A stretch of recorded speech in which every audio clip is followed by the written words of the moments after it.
ഓടുന്ന വാഹനത്തിലിരിക്കുന്ന അമ്മയുടെ മടിത്തട്ടല്ല അവരുടെ സുരക്ഷിതമായ സ്ഥലം. നിലവിൽ അതിന് നിയമമുണ്ടെന്ന് പോലും ഒരുപക്ഷെ പലർക്കും അറിയില്ലെന്ന് തോന്നുന്നു. ഞാൻ ദിലുവൊക്കെ RTO എൻഫോഴ്സ്മെന്റ് കൊല്ലം. കഴിഞ്ഞ 2 ദിവസമായി മലയാളികളുടെ മനസ്സിൽ ഒരു വിങ്ങൽ പോലെ നിൽക്കുന്ന സംഭവമാണ് ആലിൻ ഷെറിൻ അബ്രഹാം. 9 മാസം മാത്രം പ്രായമുള്ള ആ കുഞ്ഞ് 4 പേർക്കായി ശരീരം പങ്കുവച്ച് യാത്രയായി. അവളുടെ പേരിൽ സർക്കാർ ആശുപത്രി തുടങ്ങാൻ പോകുന്നു. ഔദ്യോഗിക ബഹുമതികളോടുകൂടി അവളെ യാത്രയാക്കി. ഇവരുടെ മരണം ഒരു റോഡപകടം ആണ് എന്നതിൽ വല്ലാത്ത വേദന തോന്നുന്നു.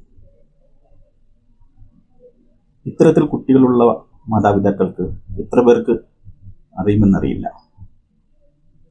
ഒരിക്കലും ഓടുന്ന വാഹനത്തിലിരിക്കുന്ന അമ്മയുടെ മടിത്തട്ടല്ല അവരുടെ സുരക്ഷിതമായ സ്ഥലം.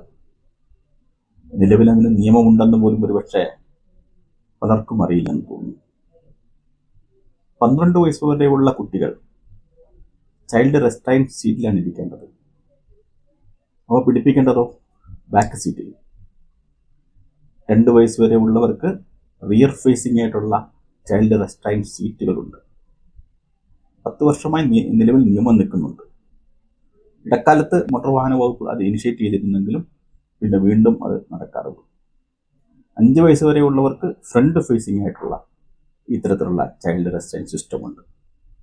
അതിനുമേൽ 12 വയസ്സ് വരെ ഉള്ളവർക്ക് ബൂസ്റ്റർ സീറ്റുകളുണ്ട്. ഇതൊക്കെയും ഓൺലൈനിൽ ലഭ്യമാണ്. അത് വാങ്ങിച്ച് ഉപയോഗിക്കുക എന്നത് നാം ശീലിക്കേണ്ടതായി വന്നിരിക്കുന്നു. ഒരുപക്ഷെ ഇത്തരത്തിലൊരു സീറ്റ് സംവിധാനം പ്രൊവൈഡ് ചെയ്തിരുന്നെങ്കിൽ ആലിന് ഓർത്ത് നമ്മളുടെ കണ്ണ് കലങ്ങത്തില്ലായിരുന്നു. എന്നെ കേൾക്കുന്ന എല്ലാവരും ഓർത്തിരിക്കുക, ചെറിയ കുട്ടികളുള്ള മാതാപിതാക്കൾ ഓർത്തിരിക്കുക, ഇത്തരം ഒരു സംവിധാനമുണ്ട്. വാഹനത്തിൻ്റെ റിയർ സീറ്റിലാണ് പിടിപ്പിക്കേണ്ടത്. 3 തരത്തിലുള്ള സാധനങ്ങൾ ലഭ്യമാണ്. ലക്ഷങ്ങൾ കൊടുത്ത് നമ്മൾ വാഹനം വാങ്ങാൻ തയ്യാറാവുന്നു. പക്ഷേ നിസാര 10,000 താഴെ രൂപ മാത്രമുള്ള കുട്ടികൾക്കുള്ള സീറ്റ് ലഭ്യമാണ്. അത്തരം സീറ്റുകൾ കുട്ടികൾ സുരക്ഷിതരായിരിക്കും. വാഹനം അപകടത്തിൽപ്പെട്ടാൽ ഒരുപക്ഷെ ഒരു പരിക്കുമില്ലാതെ നമുക്ക് കുഞ്ഞിനെ രക്ഷിച്ചെടുക്കാനാവുന്ന സംവിധാനമാണ് ഈ ചൈൽഡ് റെസ്ട്രൈൻ സിസ്റ്റം. എല്ലാവരും അത് പരിചയപ്പെടുക, വാങ്ങുക. നിയമം കഴിഞ്ഞ് 10 വർഷമായി നിൽക്കുന്നുണ്ട്. അത് ഞങ്ങളൊരു ഇംപ്ലിമെൻറ്റേഷൻ ലെവലിലേക്ക് എത്തിയില്ലെന്ന് മാത്രം. അതുകൊണ്ട് എല്ലാവരും അത് ശീലിക്കുക. നമ്മളുടെ കുഞ്ഞുങ്ങൾ സുരക്ഷിതരായി വാഹനത്തിൽ സഞ്ചരിക്കാൻ ഇടയുണ്ടാവട്ടെ. അവൾക്ക് നിത്യശാന്തി നേരുന്നു.